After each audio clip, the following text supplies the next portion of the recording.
ਅਸੀਂ 2 ਤਰੀਕ ਤੋਂ ਜਿਹੜੇ ਜ਼ਿਲ੍ਹਿਆਂ 'ਚ ਕਿਸਾਨ ਸੰਘਰਸ਼ ਦੇ ਵਿੱਚ ਜਿਹੜੇ ਲੋਕ ਸ਼ਹੀਦ ਹੋਏ ਆ ਉਹਨਾਂ ਜ਼ਿਲ੍ਹਿਆਂ 'ਚ ਅਸੀਂ ਗੁਰੂ ਘਰਾਂ 'ਚ ਉੱਥੇ ਪਰਮਾਤਮਾ ਦੇ ਚਰਨਾਂ 'ਚ ਅਰਦਾਸ ਬੇਨਤੀ ਦੀ ਪਾਠ ਵੀ ਰੱਖੇ ਹੈ। ਭੋਗ ਪੈਣਗੇ, ਉਹਦੇ ਬਾਅਦ ਅਰਦਾਸ ਕਰਾਂਗੇ, ਉਹਨਾਂ ਦੀ ਆਤਮਾ ਦੀ ਸ਼ਾਂਤੀ ਵਾਸਤੇ ਅਰਦਾਸ ਕਰਾਂਗੇ ਤੇ ਨਾਲੇ ਜਿਹੜੇ ਸੰਘਰਸ਼ ਹੈ ਕਿਸਾਨੀ ਦੇ ਸੰਘਰਸ਼ ਦੀ ਚੜ੍ਹਦੀ ਕਲਾ ਵਾਸਤੇ, ਕਿਸਾਨੀ ਦੀ ਸੰਘਰਸ਼ ਦੀ ਜਿੱਤ ਵਾਸਤੇ ਕਾਮਯਾਬ ਹੋਏ ਸੰਘਰਸ਼, ਕਿਉਂਕਿ ਆਹ ਸਾਰੀ ਆਹ ਜਿਹੜਾ ਸੰਘਰਸ਼ ਹੈ ਆਹ ਹੁਣ ਸਮੁੱਚੀ ਕਿਸਾਨੀ ਦੀ ਇੱਜ਼ਤ ਦਾ ਸਵਾਲ ਹੈ। ਇੱਕ ਹੰਕਾਰੀ ਰਾਜਾ ਮੋਦੀ ਦੇ ਖਿਲਾਫ ਸੰਘਰਸ਼ ਸ਼ੁਰੂ ਹੋਇਆ ਤੇ ਪਰਮਾਤਮਾ ਦੇ ਆਸ਼ੀਰਵਾਦ ਅਸੀਂ ਲੈਣ ਵਾਸਤੇ ਮੋਦੀ ਨੂੰ ਫਟਫਟ ਸਾਹਿਬ ਰੱਖੇ ਹੈ। ਉਹਦੇ ਬਾਅਦ 4 ਤਰੀਕ ਨੂੰ ਪਟਿਆਲੇ ਉੱਥੇ ਪਾਠ ਰੱਖਿਆ ਤੇ ਉੱਥੇ ਕਈ ਲੋਕ ਸ਼ਹੀਦ ਹੋਏ ਉਸ ਜ਼ਿਲ੍ਹੇ ਦੇ ਵਿੱਚ। ਫਿਰ 11 ਤਰੀਕ ਨੂੰ ਸੰਗਰੂਰ ਉੱਥੇ ਸ਼ਰਧਾਂਜਲੀ ਦੇਵਾਂਗੇ, ਅਰਦਾਸ ਵੀ ਕਰਾਂਗੇ ਤੇ ਕੀਤੀ ਹੈ। ਤੇ ਮੈਨੂੰ ਪੂਰੀ ਆਸ ਹੈ ਤੇ ਮੈਂ ਤਾਂ ਆ ਵੀ ਬੇਨਤੀ ਕਰਦਾ ਹਾਂ ਸਾਰੇ ਜ਼ਿਲ੍ਹਿਆਂ 'ਚ ਵੀ ਜਿੱਥੇ ਜਿੱਥੇ ਆਪਣੇ ਲੋਕ ਆਪਣੇ ਸ਼ਹੀਦ ਹੋਏ ਉੱਥੇ ਸੰਗਤਾਂ ਨੂੰ ਉੱਥੇ ਅਖੰਡ ਪਾਠ ਸਾਹਿਬ ਦੇ ਭੋਗ ਰੱਖਣੇ ਚਾਹੀਦੇ ਆ, ਉਹਨਾਂ ਦੀ ਅਰਦਾਸ ਕਰਨੀ ਚਾਹੀਦੀ ਹੈ ਉਹਦੀ ਆਤਮਾ ਦੀ ਸ਼ਾਂਤੀ ਵਾਸਤੇ। ਨਾਲੇ ਜਿਸ ਭਾਵਨਾ ਕਰਕੇ ਉਹ ਸ਼ਹੀਦ ਹੋਏ ਹੈ ਉਹਦੀ ਸਫਲਤਾ ਵਾਸਤੇ, ਆਹ ਸੰਘਰਸ਼ ਸਫਲਤਾ ਵਾਸਤੇ ਆਪਾਂ ਨੂੰ ਗੁਰੂ ਘਰਾਂ 'ਚ ਪਾਠ ਸ਼ੁਰੂ ਕਰਨੇ ਚਾਹੀਦੇ। ਬਾਬਾ ਯੂਪੀ ਵੱਲੋਂ ਚੇਅਰਪਰਸਨ ਸ਼ਰਦ ਪਵਾਰ ਦਾ ਐਲਾਨ ਜਾਰੀ ਕੀਤਾ ਜਾ ਰਿਹਾ ਹੈਗਾ, ਤੁਹਾਨੂੰ ਲੱਗਦਾ ਜੀ ਹਲੇ ਕੋਈ ਜਾਰੀ ਹੋਇਆ ਨਹੀਂ, ਉਹ ਉਹਨਾਂ ਦਾ ਆਪਣਾ ਇੰਟਰਨਲ ਮੈਟਰ ਹੈ, ਸਾਡਾ ਉਹਦੇ ਨਾਲ ਕੋਈ ਤਲਕ ਨਹੀਂ।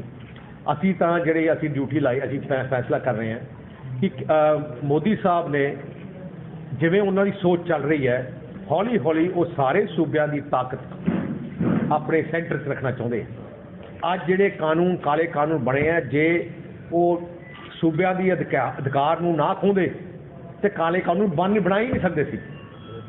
ਅੱਜ ਉਹ ਐਜੂਕੇਸ਼ਨ ਨਹੀਂ ਹੋਣੀ ਸੀ ਜੇ ਉਹਨਾਂ ਨੇ ਮੋਦੀ ਸਾਹਿਬ ਨੇ ਜਿਹੜਾ ਸੂਬਿਆਂ ਦੇ ਅਧਿਕਾਰ ਖੋਹ ਕੇ ਜਿਹੜਾ ਇਲੀਗਲ ਹੈ।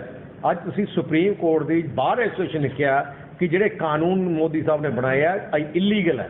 ਕਿਉਂ ਇਲੀਗਲ ਹੈ? ਆਹ ਅਧਿਕਾਰ ਸੂਬਿਆਂ ਦੇ ਸੀ, ਜਿਹੜੇ ਸੂਬਿਆਂ ਦੇ ਅਧਿਕਾਰ ਖੋਹ ਕੇ ਮੋਦੀ ਸਾਹਿਬ ਨੇ ਆਪਣੇ ਸੈਂਟਰ ਦੀ ਤਾਕਤ ਲੈ ਲਈ। ਹੌਲੀ ਹੌਲੀ ਉਹ ਸਾਰੀਆਂ ਚੀਜ਼ਾਂ ਜੋ ਸੈਂਟਰ ਦੀ ਪਾਵਰ ਹੈ, ਸੂਬਿਆਂ ਦੀ ਪਾਵਰ ਹੈ, ਆਪਣੇ ਕੋਲ ਲੈ ਰਿਹਾ, ਜਿਹਦਾ ਬਹੁਤ ਵੱਡਾ ਨੁਕਸਾਨ ਦੇਸ਼ ਦੀ ਤਰੱਕੀ ਦਾ ਹੋਊਗਾ। ਆ ਡਿਕਟੇਟਰਸ਼ਿਪ ਮੰਗੂ, ਜਿਵੇਂ ਦੇਸ਼ਾਂ ਵਿੱਚ ਡਿਕਟੇਟਰਸ਼ਿਪ ਹੁੰਦੀ ਹੈ, ਇੱਕ ਹੀ ਲੀਡਰ ਕੋਲੇ ਪਾਵਰ ਹੁੰਦੀ ਹੈ, ਉਵੇਂ ਭਾਰਤ ਕੋਸ਼ਿਸ਼ ਕਰ ਰਿਹਾ। ਅਸੀਂ ਕੋਸ਼ਿਸ਼ ਹੋਊਗੀ ਸਾਡੀ ਕਿ ਸਾਰੀਆਂ ਪਾਰਟੀਆਂ ਜਿਹੜੀਆਂ ਰੀਜਨਲ ਪਾਰਟੀਆਂ ਹੈ ਸਾਰਿਆਂ ਨੂੰ ਇਕੱਠੀ ਕਰੀਏ, ਇੱਕ ਪਲੇਟਫਾਰਮ ਥੱਲੇ ਇਕੱਠੇ ਕਰੀਏ। ਅਸੀਂ ਇੱਕ ਆਪਣੀ ਟੀਮ ਬਣਾਈ ਹੈ, ਭੁੰਦਰ ਸਾਹਿਬ ਜੀ ਦੀ ਅਗਵਾਈ ਕਰ ਰਿਹਾ, ਚੰਦੂ ਮਹਾਰਾਜ ਸਾਹਿਬ ਤੇ ਮਲੂਕਾ ਸਾਹਿਬ ਉਹਦੇ ਮੈਂਬਰ ਹੈ ਕਿ ਇਹਨਾਂ ਨੇ ਕਈ ਸੂਬਿਆਂ ਦੇ ਮੁੱਖ ਮੰਤਰੀ ਨਾਲ ਗੱਲ ਵੀ ਕਰ ਲਈ ਹੈ। ਜਲਦੀ ਹੀ ਅਸੀਂ ਮੀਟਿੰਗ ਕਰਕੇ ਅਸੀਂ ਪੂਰੀ ਪ੍ਰੈਸ਼ਰ ਪੂਰੇ ਮੂਵਮੈਂਟ ਬਣਾਵਾਂਗੇ ਦੇਸ਼ 'ਚ। ਬਾਬਾ ਸਾਹਿਬ ਭਾਜਪਾ ਦੇ ਪ੍ਰਧਾਨ ਅਸ਼ਵਨੀ ਸ਼ਰਮਾ ਕਹਿ ਰਹੇ ਨੇ, ਭਾਜਪਾ ਦੇ ਪ੍ਰਧਾਨ ਅਸ਼ਵਨੀ ਸ਼ਰਮਾ ਕਹਿ ਰਹੇ ਨੇ ਜਦੋਂ ਸੁਖਬੀਰ ਬਾਦਲ ਅਕਾਲੀ ਦਲ ਭਾਜਪਾ ਦੇ ਨਾਲ ਸੀ ਉਦੋਂ ਅਮਨ ਸ਼ਾਂਤੀ ਦੀ ਗਰੰਟੀ ਲੈਂਦੇ ਸੀ, ਹੁਣ ਜਦੋਂ ਅੱਡ ਹੋ ਗਏ ਨੇ ਟੁਕੜੇ ਟੁਕੜੇ ਗੈਂਗ ਕਹਿ ਰਹੇ ਨੇ ਭਾਜਪਾ ਨੂੰ। ਟੁਕੜੇ ਟੁਕੜੇ ਗੈਂਗ ਮੈਂ ਕਿਉਂ ਕਿਹਾ? ਕਿਉਂਕਿ ਜਿਸ ਤਰੀਕੇ ਨਾਲ ਲੱਗੇ ਹੈ, ਤੁਸੀਂ ਰੋਜ਼ ਅਖਬਾਰ 'ਚ ਬਿਆਨ ਦੇਖੋ, ਜਿਹੜਾ ਉਹਨਾਂ ਦੇ ਹੱਕ 'ਚ ਗੱਲ ਕਰਦਾ ਹੈ ਉਹ ਦੇਸ਼ ਦਾ ਭਗਤ ਹੈ, ਜਿਹੜਾ ਉਹਨਾਂ ਦੇ ਖਿਲਾਫ ਬੋਲ ਕਰਦਾ ਹੈ ਉਹਨੂੰ ਦੇਸ਼ ਵਿਰੋਧੀ ਕਰ ਦਿੰਦੇ ਆ। ਹੁਣ ਕਿਸਾਨਾਂ ਨੂੰ, ਜਿਹੜੇ ਕਿਸਾਨ ਉੱਤੇ ਸੰਘਰਸ਼ ਕਰ ਰਹੇ ਹੈ, ਉਹਨਾਂ ਨੂੰ ਖਾਲਿਸਤਾਨ ਇੱਕ ਧਰਮ ਨਾਲ ਜੋੜਨਾ ਆਹ ਦੇਸ਼ ਨੂੰ ਤੋੜਨ ਦੀ ਗੱਲ ਨਹੀਂ ਹੈ। ਟੁਕੜੇ ਟੁਕੜੇ ਦਾ ਮਤਲਬ ਕੀ ਹੈ? ਤੋੜਨਾ। ਹਿੰਦੂ ਮੁਸਲਮਾਨ 'ਚ ਤੋੜ ਪਾਉਣ ਦੀ ਕੋਸ਼ਿਸ਼ ਕਰੀ, ਹਿੰਦੂ ਸਿੱਖ ਵਿੱਚ ਕੌਣ ਕਰਦੀ? ਬੜੀ ਮੁਸ਼ਕਿਲ ਨਾਲ ਪੰਜਾਬ ਦੀ ਸ਼ਾਂਤੀ ਬਰਕਰਾਰ ਹੋਈ ਹੈ। ਮੈਂ ਉਹਨਾਂ ਨੂੰ ਬੇਨਤੀ ਕਰਦਾ, ਬੀਜੇਪੀ ਦੀ ਲੀਡਰਸ਼ਿਪ ਨੂੰ, ਪੰਜਾਬ ਬੜੀ ਬਾਦਲ ਸਾਹਿਬ ਨੇ ਸਾਰੀ ਜ਼ਿੰਦਗੀ ਆਪਣੀ ਸਿਆਸੀ ਜੀਵਨ ਭਾਈਚਾਰਕ ਸਾਂਝ ਵਾਸਤੇ ਲਾਈ, ਪੰਜਾਬ ਦੀ ਸ਼ਾਂਤੀ ਵਾਸਤੇ ਲਾਈ। ਮੈਨੂੰ ਵੀ ਉਹਨਾਂ ਨੇ ਇੱਕੋ ਹੀ ਗੱਲ ਸਿਖਾਈ, ਬਾਦਲ ਸਾਹਿਬ ਵੱਡਿਆਂ ਨੇ, ਕਿ ਪੰਜਾਬ ਦੀ ਤਰੱਕੀ ਭਾਈਚਾਰਕ ਸਾਂਝ ਕਰਕੇ ਹੈ, ਪੰਜਾਬ ਦੀ ਤਰੱਕੀ ਅਮਨ ਸ਼ਾਂਤੀ ਕਰਕੇ ਹੈ। ਪਰ ਇਹਨਾਂ ਦੀ ਜਿਹੜੀ ਸੋਚ ਹੈ ਆ ਜਾਣ ਕੇ ਜੇ ਤੁਸੀਂ ਪਾੜ ਪਾਉਣ ਦੀ ਕੋਸ਼ਿਸ਼ ਕਰੋਗੇ, ਤੁਸੀਂ ਚਾਹੋਗੇ ਕਿ ਸਾਨੂੰ ਇੱਕ ਵਰਗ ਦੀ ਵੋਟ ਮਿਲ ਜੇ। ਸੋਚ ਨਹੀਂ ਹੋਣੀ ਚਾਹੀਦੀ। ਦੇਸ਼ ਤਾਂ ਤਰੱਕੀ ਕਰਦਾ ਕਿਉਂਕਿ ਹਿੰਦੁਸਤਾਨ ਇੱਕ ਇਹੋ ਜਿਹਾ ਮੁਲਕ ਹੈ ਜਿੱਥੇ ਸਾਰੇ ਧਰਮਾਂ ਦੇ ਲੋਕ ਰਹਿੰਦੇ ਆ। ਜੇ ਸਾਰੇ ਧਰਮਾਂ ਦੇ ਲੋਕ ਇਕੱਠੇ ਖੁਸ਼ ਹੈ ਤਾਂ ਦੇਸ਼ ਤਰੱਕੀ ਕਰੂਗੀ। ਪਰ ਜੇ ਤੁਸੀਂ ਵਿਤਕਰਾ ਪਾਓਗੇ ਤਾਂ ਫਿਰ ਨੁਕਸਾਨ ਹੋਊਗਾ। ਸੋ ਉਸ ਕਰਕੇ ਮੈਂ ਕਿਹਾ ਸੀ ਕਿ ਇਹਨਾਂ ਆਪਣੀ ਨੀਤੀ ਬਦਲਣੀ ਚਾਹੀਦੀ ਹੈ।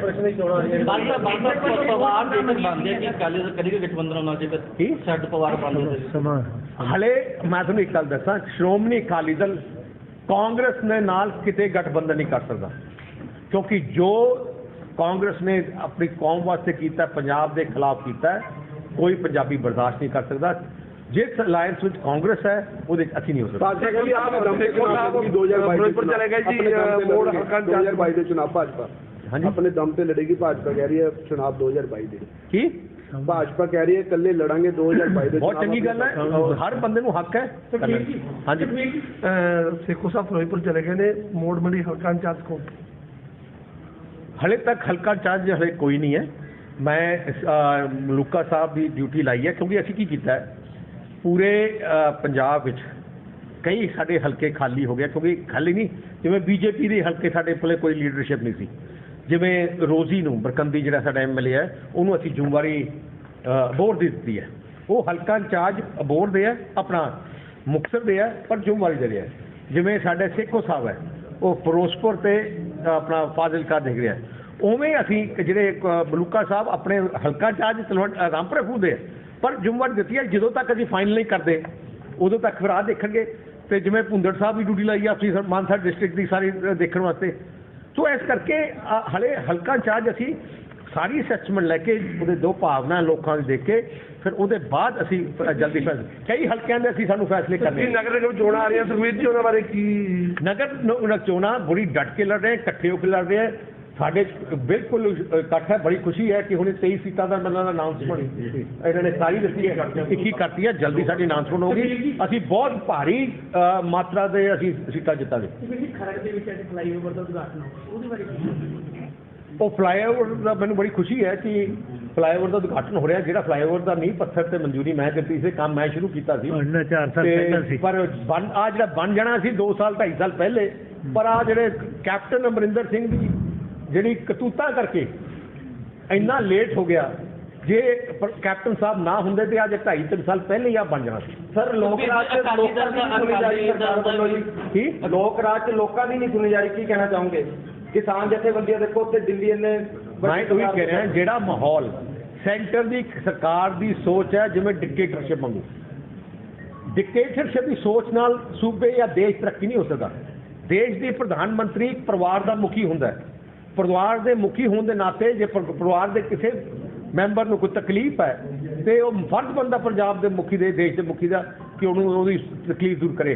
ਪਰ ਜਿਸ ਸੋਚ ਨਾਲ ਸੈਂਟਰ ਸਰਕਾਰ ਚੱਲ ਰਹੀ ਹੈ, ਜਿੱਦ ਨਾਲ ਚੱਲ ਰਹੀ ਹੈ, ਉਹ ਜਿੱਦ ਛੱਡਣੀ ਚਾਹੀਦੀ ਹੈ। ਕੋਈ ਲੀਡਰ ਕਾਮਯਾਬ ਨਹੀਂ ਹੁੰਦਾ ਜਿਹੜਾ ਜਿੱਦ ਫੜ ਕੇ ਫੈਸਲੇ ਕਰਦਾ ਹੈ। ਮਹਿੰਗਾਈ ਆਤਮਾ ਯੂਰੀਆ ਸਿਲੰਡਰ 700 ਦੇ ਕਰੀਬ ਤੱਕ ਚੁੱਕਿਆ, ਕੀ ਕਹਿਣਾ ਚਾਹੋਗੇ? ਦੋ ਮੰਗਾਂ ਮੰਨੀਆਂ ਗਈਆਂ ਬਟ ਖੇਤੀ ਕਾਨੂੰਨਾਂ ਦੇ ਰੇਟ ਤਾਂ ਹਜੇ ਵੀ ਜਾਰੀ ਹੈ। ਕਿਸ ਦੇਖ ਜਿਹੜੀਆਂ ਦੋ ਮੰਗਾਂ ਗੱਲ ਕੀਤੀਆਂ ਬੇਸਿਕਲੀ ਉਹ ਤਾਂ ਇੱਕ ਹੈ ਹੀ ਨਹੀਂ ਸੀ। ਜਿਹੜੀਆਂ ਦੋ, ਮੈਂ ਉਹੀ ਕਹਿਣਾ ਸੈਂਟਰ ਦੀ ਸਰਕਾਰ ਨੂੰ ਮੈਂ ਬੜਾ ਹੈਰਾਨ ਰਿਹਾ ਜਿਹੜਾ ਜਦੋਂ ਤੋਮਰ ਸਾਹਿਬ ਦਾ ਬਿਆਨ ਸੁਣਿਆ ਕਿ ਅਸੀਂ ਦੋ ਮੰਗਾਂ ਮੰਨ ਲਈਆਂ। ਜਿਹੜਾ ਬਿਜਲੀ ਦਾ ਬਿੱਲ ਹੈ ਉਹ ਬਿੱਲ ਹੈ ਹੀ ਨਹੀਂ, ਬਿੱਲ ਆਇਆ ਹੀ ਨਹੀਂ। ਤੇ ਜਿਹੜੀ ਬਿੱਲ ਆਈ ਚੀਜ਼ ਨਹੀਂ ਹੈ ਤੁਸੀਂ ਉਹ ਕਹੋਗੇ ਅਸੀਂ ਮੰਨ ਲਈ, ਤੇ ਫਿਰ ਉਹਦੇ ਤੇ ਕੋਈ ਗੱਲ ਨਹੀਂ ਹੈ। ਬਾਕੀ ਜਿਹੜਾ ਹੈਗਾ ਦੂਜਾ ਪਰਾਲੀ ਵਾਲਾ ਉਹ ਵੀ ਉਹਨਾਂ ਨੇ ਹਲੇ ਬਿੱਲ ਨਹੀਂ ਹੈ। ਅਸਲੀ ਗੱਲ ਹੈ ਤਿੰਨ ਕਾਨੂੰਨ ਜਾਣ ਕੇ ਪਬਲਿਕ ਲਈ ਦਿਖਾਉਣਾ ਚਾਹੁੰਦੇ ਆ ਕਿ ਅਸੀਂ 50% ਕਰ ਲਿਆ। 50% ਹਲੇ ਜ਼ੀਰੋ ਹੀ ਕੀਤਾ ਹੈ। ਜਿਹੜਾ ਅਸਲੀ ਮੰਗ ਜਿਸ ਕਰਕੇ ਸੰਘਰਸ਼ ਹੋ ਰਿਹਾ ਉਹ 3 ਕਾਨੂੰਨ ਵਾਪਸ ਕਰਨ ਦੇ ਸੰਘਰਸ਼ ਹੋ ਰਿਹਾ। 4 ਤਰੀਕ ਨੂੰ ਮੋੜ ਮੀਟਿੰਗ ਹੈ ਸਰ, ਕੁਝ ਹੋ ਸਕੇ। ਬਿਜਲੀ ਦੇ ਜਿਹੜੇ ਬਿੱਲ ਨੇ ਫਿਰ ਵਧਾਏ ਜਾ ਰਹੇ ਨੇ, ਫਿਰ ਦੀ ਯੂਨਿਟ ਦਾ ਰੇਟ ਵਧਾਇਆ ਜਾ ਰਿਹਾ ਤੇ ਉਂਗਲ ਉੱਠ ਰਹੀ ਹੈ ਉਹਨਾਂ ਪ੍ਰੋਜੈਕਟਾਂ ਦੇ ਉੱਪਰ ਜਿਹੜੇ ਤੁਸੀਂ ਲੈ ਕੇ ਆਏ ਸੀ ਅਡਾਨੀ ਪਾਵਰ ਵਾਲੇ ਸਾਰੇ। ਪਹਿਲੀ ਗੱਲ ਅਡਾਨੀ ਪਾਵਰ ਦਾ ਕੋਈ ਪ੍ਰੋਜੈਕਟ ਨਹੀਂ ਇੱਥੇ, ਜਿਹੜੇ ਤੁਸੀਂ ਉਹ ਕੋਈ ਅਡਾਨੀ ਦਾ ਸੋਲਰ ਵਾਲੇ ਅਡਾਨੀ ਦਾ ਨਹੀਂ ਹੈ। ਟਾਵਰ ਤੇ ਬਿਜਲੀ ਨਹੀਂ ਪੈਦਾ ਹੁੰਦੀ। ਬੀਜੇਪੀ ਦਾ ਵਿਰੋਧ ਕਰਨਾ ਹੈ ਖਿਲਾਫ, ਕਿਹੜਾ ਬੀਜੇਪੀ ਦਾ ਵਿਰੋਧ ਕਰਨਾ ਹੈ ਖਿਲਾਫ ਮਾਮਲੇ ਦਰਜ ਕਰਵਾਏ ਜਾ ਰਹੇ ਨੇ ਲਗਾਤਾਰ, ਜਿਹੜੇ ਕਾਂਗਰਸ ਤੇ ਦਬਾਅ ਪਾਇਆ ਜਾ ਰਿਹਾ ਹੈ। ਕਿਹੜਾ ਭਾਰਤੀ ਜਨਤਾ ਪਾਰਟੀ ਵੱਲੋਂ ਜਿਹੜਾ ਹੈਗਾ ਵਿਰੋਧ ਕਰਨਾ ਹੈ ਖਿਲਾਫ ਮਾਮਲੇ ਦਰਜ ਕਰਵਾਏ ਜਾ ਰਹੇ ਨੇ। ਹੁਣ ਸਰਕਾਰ ਤੇ ਦਬਾਅ ਮੈਂ ਕੋਈ ਬੇਨਤੀ ਕਰਨਾ ਚਾਹੁੰਦਾ ਹੈ, ਬੀਜੇਪੀ ਦੀ ਲੀਡਰਸ਼ਿਪ ਨੂੰ ਬੇਨਤੀ ਕਰਨਾ ਚਾਹੁੰਦਾ ਹੈ ਕਿ ਆਪਾਂ ਇੰਸਟੀਗੇਟ ਨਾ ਕਰੀਏ। ਤੁਸੀਂ ਜੇ ਕੋਈ ਸੈਕਸ਼ਨ ਆਫ ਸੁਸਾਇਟੀ ਕਿਸੇ ਚੀਜ਼ ਦੇ ਉਲਟ ਹੈ, ਪਰ ਤੁਸੀਂ ਉੱਥੇ ਜਾ ਕੇ ਤੁਸੀਂ ਕਹੋਗੇ ਨਹੀਂ ਉਲਟ ਤੁਸੀਂ ਜੋ ਕਰ ਰਹੇ ਹੋ ਗਲਤ ਹੈ, ਸਾਡੇ ਕਾਨੂੰਨ ਠੀਕ ਹੈ, ਇਹਦਾ ਮਤਲਬ ਕਲੈਸ਼ ਹੋਊਗਾ। ਤੁਸੀਂ ਕਿਉਂ ਇੰਸਟੀਗੇਟ ਕਰਦੇ ਹੋ? ਜਿੰਨਾ ਤੱਕ ਤੁਸੀਂ ਉਹ ਤਾਂ ਚੰਗਾ ਹੈ ਕਿ ਬੀਜੇਪੀ ਪੰਜਾਬ ਦੀ ਲੀਡਰਸ਼ਿਪ ਇਕੱਠੇ ਹੋ ਕੇ ਪ੍ਰਾਈਮ ਮਿਨਿਸਟਰ ਕੋਲ ਜਾਏ, ਹੋਮ ਮਿਨਿਸਟਰ ਕੋਲ ਜਾਏ, ਅਮਿਤ ਸ਼ਾਹ ਜੀ ਕੋਲ ਜਾਏ ਤੇ ਉਹਨਾਂ ਨੂੰ ਦੱਸੇ ਕਿ ਇਹ ਭਾਵਨਾ ਪੰਜਾਬ ਦੇ ਲੋਕਾਂ ਦੀ ਭਾਵਨਾ ਹੈ, ਤੇ ਮੈਨੂੰ ਲੱਗਦਾ ਬਹੁਤ ਵੱਡੀ ਚੰਗੀ ਗੱਲ ਹੋਊਗੀ। ਸਰ ਸਿਲੰਡਰ 700 ਦੇ ਕਰੀਬ ਪਾਰ ਹੋ ਚੁੱਕਿਆ ਹੈ, ਮਹਿੰਗਾਈ ਆਸਮਾਨ ਪੂਰੀ ਆ ਕਹਿਣਾ ਚਾਹੁੰਦਾ ਘਟਾ ਦਿਓ ਜੀ, ਘਟਾ ਦਿਓ। ਆਪਣੇ ਠੀਕ ਆ ਜਾਓ। ਸਰ ਆਮ ਬੰਦੇ ਦਾ ਜੀਣਾ ਦੁੱਭਰ ਹੋ ਚੁੱਕਿਆ। ਹਾਂਜੀ, ਅਕਾਲੀ ਦਲ ਦੇ ਵੱਲੋਂ ਵੀ ਪ੍ਰੋਟੈਸਟ ਕੀਤਾ ਗਿਆ ਤੇ ਕਾਂਗਰਸ ਦੇ ਵੱਲੋਂ ਵੀ ਸਜਾ ਗਿਆ, ਸੈਕਟਰ ਚਲਾਇਆ ਗਿਆ, ਪਰ ਹੁਣ ਜਿਹੜਾ ਹੈਗਾ ਪ੍ਰੋਟੈਸਟ ਨੈਸ਼ਨਲ ਲੈਵਲ ਤੇ ਪਹੁੰਚ ਗਿਆ ਦਿੱਲੀ, ਤੇ ਨਾ ਕਾਂਗਰਸ ਕੁਝ ਕਰ ਰਹੀ ਹੈ ਔਰ ਨਾ ਹੀ ਅਕਾਲੀ ਦਲ ਵੱਲੋਂ ਵੀ। ਤੁਸੀਂ ਇੱਕ ਗੱਲ ਦੱਸੋ, ਤੁਸੀਂ ਜਿੰਨੇ ਵੀ ਸਾਡੇ ਵਰਕਰ ਹੈ ਤੁਸੀਂ ਚੈੱਕ ਕਰੋ, ਸਾਰੇ ਉੱਥੇ ਬੈਠੇ ਹੈ। ਸਾਡੇ ਘੱਟ ਤੋਂ ਘੱਟ 65 ਹਲਕਾ ਇੰਚਾਰਜ ਉੱਥੇ ਹੈ। ਐਸਜੀਪੀਸੀ ਤੇ ਡੀਜੀਪੀਸੀ ਤਰਫੋਂ ਲੰਗਰ ਲੱਗੇ ਆ ਉੱਥੇ, ਮੈਡੀਕਲ ਉੱਥੇ ਵੈਨਸ ਤੁਸੀਂ ਦੇਖਿਆ, ਸਾਰੇ ਉੱਥੇ ਟੈਂਟਾਂ ਦਾ ਇੰਤਜ਼ਾਮ। ਸਾਡੇ ਯੂਥ ਵਿੰਗ ਦੇ ਮੁਕਤਸਰ ਦੇ ਲੋਕਾਂ ਨੇ ਉੱਥੇ ਟੈਂਟ ਸਿਟੀ ਬਣਾਈ ਹੈ। ਜੇ ਟੈਂਟ ਸਿਟੀ ਤੁਸੀਂ ਦੇਖੋ, ਬਹੁਤ ਸੋਹਣੀ ਟੈਂਟ ਸਿਟੀ ਉੱਥੇ ਆਪਣੇ ਵਰਕਰ ਜਿਹੜੇ ਆਪਣੇ ਮੁਕਤਸਰ ਵਾਲੇ ਆ ਉਹਨਾਂ ਨੇ ਬਣਾਈ ਉੱਥੇ ਟੈਂਟ ਸਿਟੀ। ਸੋ ਆਹ ਜਿਹੜਾ ਸੰਘਰਸ਼ ਹੈ, ਜਿਵੇਂ ਮੈਂ ਕਿਹਾ, ਆਹ ਇੱਕ ਇਮੋਸ਼ਨਲ ਸੰਘਰਸ਼ ਹੈ। ਇਹਨੂੰ ਅਸੀਂ ਪੋਲੀਟੀਕਲ ਐਂਗਲ ਨਹੀਂ ਦੇਣਾ ਚਾਹੁੰਦੇ, ਕਿਉਂਕਿ ਜੇ ਪੋਲੀਟੀਕਲ ਐਂਗਲ ਦੇਣਾ ਮਤਲਬ ਹੈ ਕਿ ਬੀਜੇਪੀ ਨੂੰ ਮੌਕਾ ਦੇਣਾ ਕਿ ਇਹਨੂੰ ਸੰਘਰਸ਼ ਨੂੰ ਬਦਨਾਮ ਕਰਨਾ। ਸੋ ਆਹ ਸੰਘਰਸ਼ ਕਿਸਾਨੀ ਦਾ ਪੋਲਿਟਿਕਸ ਉੱਤੇ ਉੱਠ ਕੇ ਹੈ, ਤੇ ਬੜੀ ਖੁਸ਼ੀ ਹੈ ਕਿ ਸਾਰੇ ਲੱਗੇ ਹੈ। ਮਾਨਵ ਸਾਹਿਬ, ਜੇ ਕੋਈ ਜਿਹੜੇ ਖਾਲੀ ਸੰਘਰਸ਼ ਚੱਲ ਰਿਹਾ, ਜੇ ਬੀਜੇਪੀ ਵਾਲੇ ਮੁੱਦੇ ਮੰਨ ਲੈਂਦੇ ਆ ਤਾਂ ਕੋਈ ਚਾਂਸ ਹੈ ਸਾਡੇ ਦੁਬਾਰਾ ਲਾਈਵ ਕਰਨ ਦੇ? ਹਲੇ ਕੋਈ ਚਾਂਸ ਨਹੀਂ, ਕੋਈ ਗੁੰਜਾਇਸ਼ ਚਾਂਸ ਕਿਸੇ ਵੀ ਤਰ੍ਹਾਂ ਦਾ ਨਹੀਂ? ਹਲੇ ਕੋਈ ਨਹੀਂ। ਬਾਅਦ ਇਹ ਕਿਹਾ ਜਾਂਦਾ ਹੈ ਕਿ ਜਿਹੜਾ ਇਲੈਕਸ਼ਨ ਕਿ ਮਤਲਬ ਜਿਹੜਾ ਹੈਗਾ ਜਿਹੜਾ ਹੋ ਸਕਦਾ ਪ੍ਰੀ ਇਲੈਕਸ਼ਨ ਜਾਂ ਪੋਸਟ ਇਲੈਕਸ਼ਨ ਵੀ ਦੁਬਾਰਾ ਫਿਰ ਅਲਾਈਅੰਸ ਹੋਣਾ ਹੈ ਸਰਕਾਰ ਨਾਲ ਬੀਜੇਪੀ ਦੇ ਨਾਲ। ਤੁਹਾਨੂੰ ਕੀ ਸ਼ੱਕ ਲੱਗਦਾ? ਸ਼ੱਕ ਨਹੀਂ ਪੰਜਾਬ ਪਤਾ ਹੀ ਲੱਗ ਜੂ ਤੁਹਾਨੂੰ, ਇਹ ਪੋਲੀਟੀਕਲ ਸਾਲ ਬਾਅਦ ਪਤਾ ਲੱਗ। ਅਸੀਂ ਤੁਹਾਨੂੰ ਪਤਾ ਹੈ ਸ਼੍ਰੋਮਣੀ ਅਕਾਲੀ ਦਲ ਅਸੂਲਾਂ ਦੀ ਪਾਰਟੀ ਹੈ। ਸਾਡੇ ਵਾਸਤੇ ਕੱਲੀ ਪਾਵਰ ਨਹੀਂ, ਸਾਡੇ ਵਾਸਤੇ ਸਭ ਤੋਂ ਇੰਪੋਰਟੈਂਟ ਅਸੂਲ ਹੈ। ਸਾਡੇ ਨਾਲ ਉਹਨਾਂ ਨੇ ਧੋਖਾ ਦਿੱਤਾ ਹੈ, ਸਾਡੀ ਪਿੱਠ ਤੇ ਛੁਰਾ ਮਾਰਿਆ ਹੈ। ਜਿਹੜੀ ਪੁਰਾਣੀ 35 ਸਾਲ ਪੁਰਾਣੀ ਪਾਰਟੀ ਨੂੰ, ਜਿਹੜੀ ਕਿਸਾਨੀ ਨੂੰ ਰਿਪਰੈਜ਼ੈਂਟ ਕਰਦੀ ਹੈ, ਸਾਡੀ ਪਾਰਟੀ ਨੂੰ ਬਗੈਰ ਪੁੱਛੇ ਅਲਾਇੰਸ ਧਰਮ ਦਾ ਉਲੰਘਣ ਹੈ। ਕਿਉਂਕਿ ਜੇ ਅਲਾਇੰਸ ਦਾ ਮਤਲਬ ਹੈ ਤੁਸੀਂ ਇਕੱਠੇ ਸਰਕਾਰ, ਫੈਸਲੇ ਇਕੱਲੇ ਕਰੋ, ਫਿਰ ਇਕੱਠੇ ਸਰਕਾਰ ਦੀ ਕੋਈ ਗੱਲ ਨਹੀਂ ਹੈ। ਆਹ ਫੈਸਲਾ ਉਹਨਾਂ ਇਕੱਲੇ ਦਾ ਸੀ, ਬਗੈਰ ਪੁੱਛ ਕੇ ਕੀਤਾ ਹੈ। ਹਾਂਜੀ, ਬਗੈਰ ਪੁੱਛ ਕੇ ਕੀਤਾ ਹੈ। ਤੋ ਇਸ ਕਰਕੇ ਉਹਨਾਂ ਨੇ ਸਾਡੇ ਪਿੱਠ ਤੇ ਛੁਰਾ ਮਾਰਿਆ, ਧੋਖਾ ਦਿੱਤਾ ਸਾਡੇ ਨਾਲ। ਸੋ ਇਸ ਕਰਕੇ ਸਾਡਾ ਅਸੂਲੀ ਉਹਨਾਂ ਨਾਲ ਬ੍ਰੇਕਅਪ ਹੈ। ਐਨਡੀਏ ਦੇ ਕਿਸੇ ਪਾਰਟਨਰ ਨੂੰ ਤੁਸੀਂ ਹੋਰ ਗੱਲ ਹੋ, ਇਕੱਲੇ ਅਸੀਂ ਨਹੀਂ, ਐਨਡੀਏ ਦੇ ਸਾਰੀਆਂ ਪਾਰਟੀਆਂ ਨਾਲ ਉਹਨਾਂ ਨੇ ਧੋਖਾ ਕੀਤਾ ਹੈ। ਜਨਤਾ ਦਲ ਯੂਨਾਈਟਿਡ ਜਿਹੜੀ ਹੁਣ ਅਖੀਰਲੀ ਬਚੀ ਪਈ ਹੈ, ਉਹਨਾਂ ਦੀ ਅਰੁਣਾਚਲ ਅਰੁਣਾਚਲ ਸੀ, ਜਿੱਥੇ ਉਹਨਾਂ ਦੇ ਐਮਐਲਏ ਤੋੜ ਕੇ, ਯਾਰ ਕੀ ਤੁਸੀਂ ਅਲਾਇੰਸ ਪਾਰਟੀ ਦੇ ਐਮਐਲਏ ਤੋੜੋ, ਇਹ ਤਾਂ ਮਾੜੀ ਗੱਲ ਕੀ ਹੋ ਸਕਦੀ ਹੈ? ਪਲੀਜ਼ ਐਜ਼ ਯੂ ਸੇਇੰਗ, ਤੁਸੀਂ ਜਿਸ ਤਰ੍ਹਾਂ ਗੱਲ ਕਰ ਰਹੇ ਹੋ ਵੀ ਅਕਾਲੀ ਦਲ ਨੇ ਬਹੁਤ ਡਟ ਕੇ ਵਿਰੋਧ ਕੀਤਾ, ਆਲ ਦਾ ਮੀਟਿੰਗਸ ਦੇ ਅੰਦਰ ਮੈਮ ਨੇ ਤੁਸੀਂ ਆਪਣੇ ਕਮੈਂਟਸ ਦਿੱਤੇ ਅਗੇਂਸਟ ਉਸ ਬਿੱਲ ਦੇ, ਬਟ ਉਹ ਤੁਹਾਡੀ ਵੀਡੀਓਜ਼ ਜਿਹੜੀਆਂ ਰਿਲੀਜ਼ ਹੁੰਦੀਆਂ ਰਹੀਆਂ ਡਿਊਰਿੰਗ ਦੈਟ ਟਾਈਮ, ਉਹ ਚੀਜ਼ਾਂ ਨਜ਼ਰ ਨਹੀਂ ਆਇਆ। ਕਿਹੜੀ ਵੀਡੀਓ ਕਿਹੜੀ? ਸਰ ਉਸ ਕ੍ਰਿਸ਼ੀ ਬਿੱਲ ਦੇ according to that related with the ਕ੍ਰਿਸ਼ੀ ਬਿੱਲ, ਤੁਸੀਂ okay you saw a video? ਹਾਂ, ਰਿਲੇਟਡ ਵਿਦ ਦੈਟ। ਅਗਰ ਅਕਾਲੀ ਦਲ ਬਿਲਕੁਲ ਬਹੁਤ ਨੀਟ ਐਂਡ ਕਲੀਨ ਤਰੀਕੇ ਨਾਲ ਇਹ ਗੱਲ ਕਲੀਅਰ ਕਰ ਰਿਹਾ ਕਿ ਅਸੀਂ ਵੀ ਆਰ ਅਗੇਂਸਟ ਦ ਕ੍ਰਿਸ਼ੀ bill, then what is the pressure on Akali Dal? ਇਸ ਟਾਈਮ ਅਕਾਲੀ ਦਲ ਇਹਨਾਂ ਪ੍ਰੈਸ਼ਰ ਫੀਲ ਕਿਉਂ ਕਰ ਰਿਹਾ? ਬਿਕੋਜ਼ ਕਿਸ ਚੀਜ਼ ਦਾ pressure? ਅੱਧਾ ਘੰਟਾ ਤੁਹਾਡਾ ਜਿਹੜਾ ਪਲੀਜ਼ ਇੱਕ ਬੜਾ ਰਿਸਪੈਕਟਿਵ ਲੈਕਚਰ ਹੋਇਆ that all you centralize on agriculture and ਕਿਸਾਨ ਖਾਸ ਤੌਰ ਤੇ, why that situation ਕਿਉਂ arise ਹੋਈ ਪੰਜਾਬ ਦੇ? ਬਿਕੋਜ਼ ਅੱਜ ਇਸ਼ੂ ਕਿਸਾਨੀ ਦਾ, ਅੱਜ ਇਸ਼ੂ ਸਾਰਾ ਪੰਜਾਬ ਇਰਰਿਸਪੈਕਟਿਵ ਆਫ ਪਾਰਟੀ। ਮੈਂ ਨਹੀਂ ਕਹਿੰਦਾ ਇਕੱਲੇ ਸ਼੍ਰੋਮਣੀ ਅਕਾਲੀ ਦਲ ਦੇ ਵਰਕਰ, ਸਾਰੇ ਬੰਦੇ ਉੱਥੇ ਬੈਠੇ ਹੈ। ਅੱਜ ਡਾਕਟਰ ਉੱਥੇ ਗਏ ਹੈ, ਅੱਜ ਉੱਥੇ NRI ਬਾਹਰੋਂ ਆ ਕੇ ਉੱਥੇ ਗਏ ਹੈ, ਅੱਜ ਸ਼ਹਿਰ ਦੇ ਲੋਕ ਵਪਾਰੀ ਉੱਥੇ ਬੈਠੇ ਹੈ। So it is this question of krishi bill is not related only kisani now. ਆ ਸਾਰੇ ਹੁਣ ਸਾਰੇ ਲੋਕ ਇਕੱਠੇ ਹੋਏ। ਸੋ ਆ ਇੱਕ ਇਮੋਸ਼ਨਲ ਐਜੀਟੇਸ਼ਨ ਬਣ ਗਈ ਹੈ, ਨਥਿੰਗ ਟੂ ਵਿਦ ਪਾਰਟੀ। ਸੋ ਜਿਹੜੀ ਅੱਜ ਦੀ ਮੇਨ ਸੰਘਰਸ਼ ਜਿਹੜੇ ਦੇਸ਼ ਵਿੱਚ ਪੰਜਾਬ ਚੱਲ ਰਿਹਾ ਆਹੀ ਹੈ।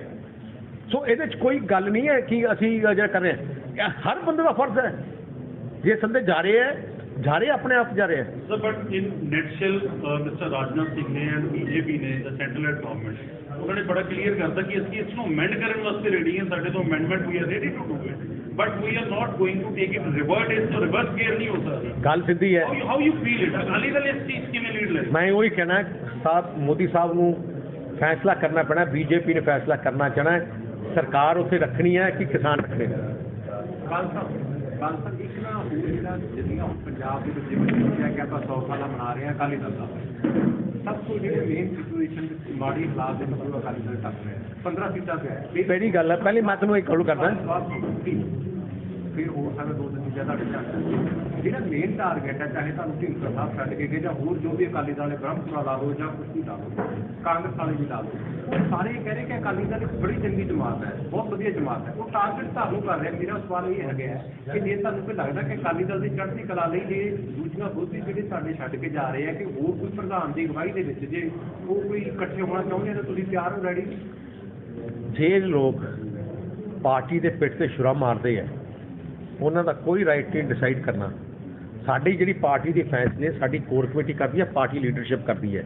ਸੋ ਜੇ ਪਾਰਟੀ ਲੀਡਰਸ਼ਿਪ ਦਾ ਫੈਸਲਾ ਹੈ, ਜਿਹੜਾ ਸਾਨੂੰ ਛੱਡ ਕੇ ਚਲੇ ਗਿਆ ਉਹ ਕਦੇ ਸਾਡੀ ਭਲਾਈ ਦੀ ਗੱਲ ਕਰੂਗਾ? ਉਹਨਾਂ ਦਾ ਮਤਲਬ ਇਹ ਹੈ ਕਿ ਕਿਵੇਂ ਲੀਡਰਲੈਸ ਕਰਨਾ ਪਾਰਟੀ ਨੂੰ। ਇਸ ਕਰਕੇ ਉਹ ਇੱਕ ਕੁਐਸਚਨ ਤਾਂ ਰੇਜ਼ ਕਰਦੇ ਆ। ਇਹਨਾਂ ਦੀ ਪ੍ਰਧਾਨਗੀ 'ਚ ਉਹਨਾਂ ਲੋਕਾਂ ਨੇ ਵਜ਼ੀਰੀਆਂ ਬਾਣੀਆਂ, ਇਹਨਾਂ ਦੀ ਪ੍ਰਧਾਨਗੀ 'ਚ ਵਾਰ-ਵਾਰ ਚੋਣਾਂ ਲੜੀਆਂ, ਇਹਨਾਂ ਦੀ ਪ੍ਰਧਾਨਗੀ 'ਚ ਸੈਂਕੜੇ ਅਹੁਦੇ ਲਏ। ਅੱਜ ਜਾ ਕੇ ਉਹ ਕਿਸ ਤਰ੍ਹਾਂ ਕਹਿੰਦੇ 10 ਸਾਲ ਕਿਵੇਂ ਇਹਨਾਂ ਦੀ ਪ੍ਰਧਾਨਗੀ ਬਣੀ, ਅੱਜ ਪ੍ਰਧਾਨਗੀ ਗਲਤ ਹੋ ਗਈ। ਇਸ ਕਰਕੇ ਕਿਉਂਕਿ ਉਹ ਆਪ ਗਲਤ ਪਾਸੇ ਚਲੇ ਗਏ, ਉਹ ਚਾਹੁੰਦੇ ਨੇ ਕਿਵੇਂ ਪਾਰਟੀ ਨੂੰ ਲੀਡਰਲੈਸ ਕਰਨਾ। ਇਹ ਹੈ ਉਹਨਾਂ ਦਾ ਮਤਲਬ। ਉਹਨਾਂ ਦਾ ਮਤਲਬ ਕੋਈ ਭਲਾਈ ਨਹੀਂ ਅਕਾਲੀ ਦਲ ਦੀ। ਨਾਲੇ ਮੈਂ ਤੁਹਾਨੂੰ ਇੱਕ ਹੋਰ ਗੱਲ ਦੱਸਣਾ ਚਾਹੁੰਦਾ, ਉਹਨਾਂ ਦੇ ਮਗਰ ਕੈਪਟਨ ਅਮਰਿੰਦਰ ਸਿੰਘ ਹੈ। ਆਹ ਸਾਰੀ ਸਾਜ਼ਿਸ਼ ਜਿਹੜੀ ਅਕਾਲੀ ਦਲ ਦੇ ਢੀਂਡਸਾ ਸਾਹਿਬ ਦੀ ਸਾਰੀ ਕੈਪਟਨ ਅਮਰਿੰਦਰ ਸਿੰਘ ਨੇ ਅੱਜ ਤੁਸੀਂ ਕੀਤੀ ਹੈ। ਤੁਸੀਂ ਅੱਜ ਦੇਖ ਲਓ, captain Amarinder Singh all party meeting ਸੱਦਦੇ ਆ, ਢੀਂਡਸਾ ਸਾਹਿਬ ਨੂੰ ਕਿਉਂ ਸੱਦਦੇ ਆ? ਢੀਂਡਸਾ ਸਾਹਿਬ ਤਾਂ ਆਫੀਸ਼ੀਅਲੀ ਅਕਾਲੀ ਦਲ ਤੋਂ ਬਾਹਰ ਹੀ ਨਹੀਂ, ਉਦੋਂ MP ਹੈ ਸਾਡੇ, ਉਹਨਾਂ ਨੂੰ ਕਿਉਂ ਛੱਡਦੇ ਆ? ਹਰ ਚੀਜ਼ ਢੀਂਡਸਾ ਸਾਹਿਬ ਨੂੰ ਅੱਗੇ ਕਿਉਂ ਰੱਖਦੇ ਆ? ਕਿਉਂਕਿ ਇਹ ਮੈਂ ਕਿ ਢੀਂਡਸਾ ਸਾਹਿਬ ਉਹਨਾਂ ਦੀ ਗੇਮ ਖੇਡ ਰਿਹਾ। ਸੁਣ ਮੈਂ ਤੁਹਾਨੂੰ ਇੱਕ ਗੱਲ ਦੱਸਾਂ, ਬੜੀਆਂ ਕੋਸ਼ਿਸ਼ਾਂ ਰਹੀਆਂ ਪਿਛਲੇ 100 ਸਾਲਾਂ ਸ਼੍ਰੋਮਣੀ ਅਕਾਲੀ ਦਲ ਨੂੰ ਕਮਜ਼ੋਰ ਕਰਨੀਆਂ। ਜਿਹੜੇ ਲੋਕਾਂ ਨੇ ਕੀਤੇ ਉਹ ਲੋਕ ਖਤਮ ਹੋ ਗਏ, ਸ਼੍ਰੋਮਣੀ ਅਕਾਲੀ ਦਲ ਤਕੜਾ ਹੋ ਕੇ ਨਿਕਲਿਆ। Thank you.